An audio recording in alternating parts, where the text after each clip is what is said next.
What's up everyone, Terraquake here, and I am back with another Pokemon Challenge video. Pokemon Yellow as a youngster wasn't too difficult, so let's do what I think will be a brutal challenge. Today, I figure out if I can beat Pokemon Emerald with only one Nosepass. Nosepass is a standalone Pokemon in Gen 3. It is a plain Rock type, and in Pokemon Emerald, it doesn't get a wide variety of moves. It only gets Rock and Electric type moves by level up, besides Tackle of course. And I'm really hoping that I won't have to grind too much for Roxanne, but looking at my moveset, I might have to get up to, well, I don't really know what level. The TM list also doesn't really help it out either, but Nosepass does have access to moves like Toxic, Thunderbolt, Thunder, Shockwave, Strength, and Rock Smash. Only thing is, its attack stats aren't good at all, so I'm not really sure how well those moves will be, especially since they're not stab. The early game will definitely be a challenge, as Roxanne will be brutal and Brawly will be super effective against me. The rival might be tough, Watson's Magneton could wall me, Team Aqua might be challenging, Juan and Wallace will be extremely difficult, and Steven could give me some problems. Well, there are a lot of challenges that I might have, but if it takes grinding all the way up to level 100, then I'll do it. Anyways, time for the rules. I can only use Nosepass in battle. I have to catch other Pokemon for HM use only, but they will not be allowed in combat. No items in battle, only Pokeballs, held items, and items outside of battle are allowed. And lastly, I will not be using any glitches or exploits to give me any sort of advantage. I've decided that I don't need to show you guys me calling myself Terraquake every single time. And I'm in the back of a sketchy moving truck. Wouldn't it be safer for a 10-year-old to ride in the front seat with a seatbelt? Anyways, I barge into my neighbor's house, even though I just moved in, and then I wreck a Zigzagoon because Professor Birch is too scared of it. I replace Torchic with Nosepass because Marshtomp and Swampert are water and ground, both being super effective against me. Nice. For now though, Mudkip isn't a problem because it can only hit me with Tackle, so the first rival fight was pretty easy. However, I don't like that I've been missing a lot of tackles. I know it's not 100% accuracy, but come on, man. On Route 2, this last nearly killed me with the Shroomish that had Absorb, and it's because of my awful attack stat. Oh boy, I'm having trouble on one of the earliest routes. After that, I help Wally catch a Ralts. I save some random dude from getting mugged, and then I take a crack at the gym. The first youngster didn't give me too many problems, but it just took me a while to whittle it down and kill it. However, there's no way I'm beating Roxanne at my current level. The problem is, Nosepass can't get any moves by level up to really help me out. Thunderwave will only be able to affect her Nosepass, and if I have to grind all the way to level 28 for Rock Slide, I don't think that will help me out too much either, since it's just a slightly better version of Rock Throw. I came back at level 18, and it's just not happening. I tried to use a lot of Harden so Geodude's Rock Tombs wouldn't do too much damage, but I couldn't dish out much damage myself with Rock Throw, not to mention it only has 15 PP, and Roxanne still has 2 more Pokemon. I ended up running out of Rock Throws, and Geodude got a critical hit. So it was back to grinding. I came back at level 22 with Thunder Wave, and it went even worse than last time. Even with a couple of Hardens, Geodude was still able to hit me harder than I could hit it. I didn't even bring it down to red health either. I guess it's time for some more grinding. At level 25 though, I got an insanely lucky run. Her first Geodude didn't do too much damage to me, and I got a critical Rock Throw on the second Geodude, which was very important because it saved some PP. I paralyzed her Nosepass, and then I went for Rock Throw. The problem is, Rock Tomb kept on lowering my speed, and Nosepass healed with an Oranberry and a potion. However, even though I ran out of Rock Throws, I managed to finish it off with a few tackles, finally getting ourselves the first gym badge. Without that critical hit on her second Geodude, I would have lost that fight. After that battle, I saved the boy Pico, absolutely destroyed May with 2 Rock Throws, and then I made my way to Dewford Town to give the letter to Steven. I decided to try Brawly at my current level, but his Machop used Bulk Up, and it hit me pretty hard with Karate Chop and Low Kick. The only way I could win this battle is if I get incredible paralysis luck, but let's be honest, that's never going to happen. I tried again at level 30 with Rock Slide, and it went much better.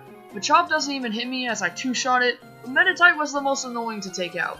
It didn't do any damage to me, but Brawly healed it up twice, and I was relying on Rock Slide and Rock Throw to not miss because of new Focus Punch. Eventually, I took it down, and last up was Makihita. I hit it with the Rock Slide, but he used Bulk Up and healed with a Citrus Berry. I missed a Rock Slide as he hits me with a powerful Vital Throw. Luckily, I don't miss my next Rock Slides, and with 4 HP left, I take it down.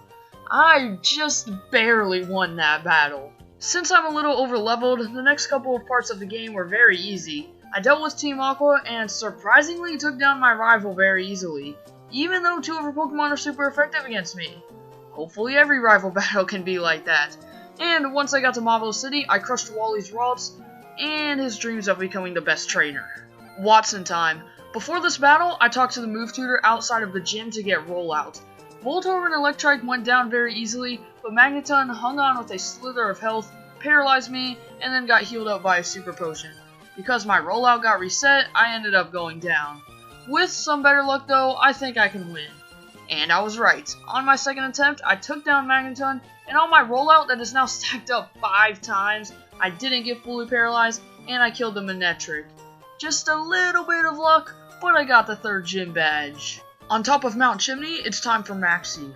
His Mighty Ina has Intimidate, so my Rock-type moves won't do as much damage. Rock Slide still did some good damage, but Maxie used a Super Potion. I was able to finish it off with a Shockwave though. Luckily, Camerupt only got a Magnitude 6 when I missed my Rock Slide, and then he used Focus Energy, so I just took it out with another Rock Slide. Zubat went down exactly how you would expect it to, and then Maxie just leaves the meteorite sitting there. Nice one, Maxie. Going into the Flannery fight, I was worried about her Camerupt since it's part ground type, but once I took down Slugma with rollout, Camerupt had no chance. It set up a Sunny Day before going down to 2 rollouts, and by that point, rollout's damage was stacked up too much, so Torkoal went down in one shot. So far, that's been the easiest gym battle. Norman time. I tried to sweep his whole team with a rollout, but Spinda confused me and I hit myself, so I wasn't able to. I didn't stay confused for long though, so I easily took it down. Next up is Slacking, who was sort of annoying because I nearly killed it, but he ended up using a Hyper Potion and putting me to sleep. After that, I got pretty lucky though because I paralyzed Slacking, and then got a critical Rock Slide, which let me take him down with a Shockwave. Vigoroth almost went down, but Norman used another Hyper Potion. I eventually took it down because he couldn't hit me too hard with Feint Attack. Last up is Linoon. He just took away half of his health with Belly Drum, and I finished it off with Rock Slide to beat my dad. After the Norman battle, I did the side quest in Underground Mauville to get the TM for Thunderbolt, and I replaced Shockwave with it. I then headed up to the Weather Institute to deal with some Team Aqua shenanigans, and then I took on May. Lumberry went down with one Rock Slide because he decided not to use a super effective move against me for some reason. I got very lucky with Marsh Stomp again, and flinched him with both Rock Slides, so I had no problem taking him down, and Slugma stood no chance. May has not been as hard as I thought she would be, probably because I've gotten very lucky with her Marsh Stomp. Winona was a complete one-shot sweep because I had a super effective move against every single one of her Pokemon. The only one that I was sort of worried about was Altaria, since it knew Earthquake, but even that went down with one Rock Slide. I need to correct myself from earlier. This was the easiest gym battle so far. Oh great, Team Aqua's at Mount Pyre, what are they doing here? Wait, Archie, are you looking for Kyogre? Why do you have the red orb? Archie, that's the wrong orb! That's the wrong orb! Anyways, time for another May battle. Tropius easily went down with a Rock Slide after I missed my first one, and Ludicolo suffered the same fate. Next up was Marshtomp, and it was at this point that I realized I won't have to face Swampert. Hey, I'm not complaining about that. Marshtomp did get off a couple of mud shots before going down, mainly because I kept on missing. Finally, Slugma went down as usual, and that's the end of May, folks. Back at the Jagged Pass, Maxie tried using the blue orb on Groudon. You are one smart man, Maxie. Obviously, it didn't work, so he decided to take his anger out on me with the Pokemon battle. Mighty Ina wasted its turn using Scary Face, so I took it down with 2 Thunderbolts after getting a crit on the second one. Camerupt had Earthquake, but luckily I didn't miss any of my Rock Slides. However, he still brought me down to 46 HP. Crobat couldn't really do too much damage to me, so it was no problem. I gotta say though, I haven't been this low on health in a while. Time for the Moss Deep City Gym. I went ahead and caught a Magikarp since it's required to have a second Pokemon, but this battle was a no-go. Claydol just kept on spamming Earthquake. I can easily take out Xatu, Solrock, and Lunatone, but Claydol's Earthquakes eventually take me out. I tried a couple of more times, I tried different strategies like using Rollout, but I'm just not strong enough. I still have a lot of trainers in the ocean to fight though, so don't mind me, I'm just going to go grind. And while I was grinding, I got up to level, 69. After grinding, I got to level 73, and this time around, Rollout was just barely strong enough to win us the battle. After Zatu went down, Solrock, Lunatone, and even Claydol went down in one shot. This battle is finally over. Also, I forgot to mention this throughout the whole run. If you're wondering why I called my Nosepass Mario, it's because Probopass sort of reminds me of Mario. I don't know why, I guess it's just that big mustache. After the 7th gym, there's a lot of plot stuff to do, like fight Team Magma at the Space Center and take on Archie. Just like Maxie, he starts with a Mighty Ina, but it doesn't do any damage to me, and I took it out with 2 Thunderbolts. Crobat's out next, and I just keep spamming Thunderbolt until it goes down. Last up is Sharpedo, and because of its terrible defenses, it goes down with 1 Thunderbolt. That was quick. After the battle, Archie decided to use the red orb on the blue Pokemon. I've never really understood Team Magma and Team Aqua. Well, now that Archie's done that, I have to go wake up Rayquaza and tell him that his kids aren't getting along with each other. Rayquaza comes out of the sky, tells them to shut up, and everyone lives happily ever after. Okay, time for Juan. This battle went 20 times better than I thought it would. Luvdisc missed a Sweet Kiss, so I took it down cleanly with a Thunderbolt. Celio's part Ice type, so it died to 1 Rock Slide. Crawdaunt goes down to a Thunderbolt. Kingdra used Double Team, but luckily I didn't miss either of my Rock Slides, so I was able to take it down. And thank goodness I got a critical Earthquake on Whiscash, man. It probably could have killed me if I didn't. Well, off to Victory Road. As you know, in Victory Road, you have to take on Wally. Altaria paralyzed me while using Dragon Breath before I killed her with some Rock Slides. Roselia used Leech Seed since it outsped me, and with the combination of that and me being paralyzed, I wasn't able to win. Even though I got all the way to his Gardevoir, the Leech Seed just finished me off. It's all good though, because with some better luck, I know I can win. And yep, I was right. Without being paralyzed, I was able to outspeed and one-shot Roselia, which let me easily take down the rest of Wally's team. After Victory Road, here's my stats and moves. I'm at level 80, and I think I can get through the Elite Four, but I doubt that I'll be able to beat Wallace. Even though I have Thunderbolt, my special attack isn't that good. Glacia might also give me some problems, but I'm not sure yet. I'm just going to throw myself in there at my current level, and give it to my best shot. Sydney, the Dark-type user, is up first. Mighty Ina has Intimidate, like always, so I went to Thunderbolt and took it down. Cacturne is part grass though, but Rock Slide was still able to take it out, however it did hit me with a powerful Needle Arm. Crawdaunt doesn't have good defenses, so it goes down to 1 Thunderbolt. Shiftry took forever to take out because it used a couple of double teams and I kept on missing Rock Slide. He ended up using Swagger, so once I got off of Rock Slide, Shiftry went down. Last up is Absol, and I just killed it with a Thunderbolt and a Rock Slide. Next up is Phoebe, the Ghost-type user. I forgot to restore PP on Rock Slide, so I wasn't in good shape.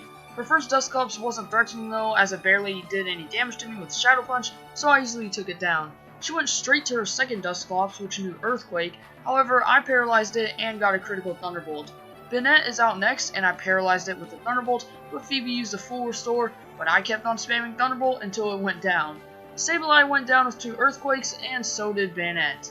Now if you'd excuse me, I've got to restore some PP. Glacia, the Ice-type user, is third. Her first Celio went down with 1 Rock Slide, but Walrein walled me. It surprisingly outsped me, and it can 2-shot me with Surf. I've got to find a different strategy. And that strategy was, wait until I get lucky and either flinch it or have it get fully paralyzed. I eventually took down the Walrein, and Glalie was next. It outsped me as well, but it can't take a Rock Slide to save its life. Second Celio goes down the same way as the first one did, and her second Glalie might have been able to kill me if it didn't use Hail. But hey, I'll take it. Last Elite Four member is Drake, the Dragon-type user, and this battle just wasn't happening. I can't even 2-shot his Shelgon. He ended up switching to his Flygon, which all he can do is use Rock Slide, which barely does anything. I guess it's time to get up some more levels. I came back at level 86, and with a double team on my side, even though Drake withdrew Shelgon again, Flygon couldn't touch me, so I whittled it down and killed it. Kingdra went down with 2 Rock Slides, Shelgon got finished off with 1 more Earthquake, Altaria died to a Rock Slide, and Salamence couldn't take 2 Rock Slides. I still don't think I'll be able to defeat Wallace, but let's find out. Time for Wallace, the champion. His Wailord missed a Blizzard, so I took it down without being damaged. Gyarados hit me with a strong Surf before I one-shot it with Thunderbolt, but Tentacool knows Toxic. It outspeeds me and I can't even one-shot it. I tried this battle at least 20 more times, but I came to the conclusion that I just need to grind some more. I'm back at level 96, and here's one of my many attempts. Wailord used Rain Dance, so I was able to take it down without taking any damage once again. I decided to put Double Team on Mario, and it worked. Gyarados kept on going for Dragon Dance, and whenever he tried to attack me, he missed. Once I got 6 Double Teams off, I one-shot him. Tentacruel almost died to an Earthquake, but Wallace used a Full Restore. However, I must have gotten a high roll or something on my second Earthquake, because Tentacruel went down. Ludicolo luckily never hit me, so I eventually took it down with a lot of Rock Slides. Milotic managed to hit me with a Surf, bringing me to half health. Wallace then switched it out for Whiscash, but it wasted 2 of its turns using Amnesia, so I was able to kill it. Milotic's back out, but it must have gotten a very low roll because I hung on with 14 HP and defeated it. I did not deserve to win that battle. That was at least my 30th attempt. I usually either died to Gyarados or Milotic just because I got hit with a Surf or Earthquake even when I had 6 Double Teams up. So, I've beaten the main storyline of the game. However, as you guys might know, once you defeat Wallace, you can go to the Meteor Falls and challenge Steven, the real final boss of the game. I highly doubt that I'll be able to defeat him, but there's only one way to find out. So, here we go. His Skarmory immediately hit me with the Toxic, which screwed me for the rest of the battle. There's no way that I'm beating Steven at level 97 though. I'm just nowhere near strong enough. Here I am at level 100. I tried so many times without using items in battle, but I could never get past this Cradily or Claydol. Even when I had 6 Double Teams up, they always got 1 or 2 Giga Drains or Earthquakes off. I finally decided that I'm going to have to use items in the battle, and here's my attempt at doing that. As you can see, there were still times where I nearly died even after healing up. I did manage to defeat Steven though, even after his Metagross kept on hitting me. There's just no possible way I could beat him without items. If you guys find a way to beat him without using items, then let me know. But when it comes to the main storyline of Pokemon Emerald and defeating the champion, you can do it with a single Nosepass and without using items in battle. For Steven, you most likely need to use healing items. For my next challenge, I'm going to do Pokemon Crystal, since I haven't done the Johto games in a while. Anyways, if you guys enjoyed this challenge video, then drop a like, subscribe, and hit the bell so you don't miss my next upload. By the way, I also have an Instagram account now where I post random Pokemon stuff, so you should definitely go give that a follow. I'll put it down below in the description. For now though, I hope you guys enjoyed, and until next time, deuces!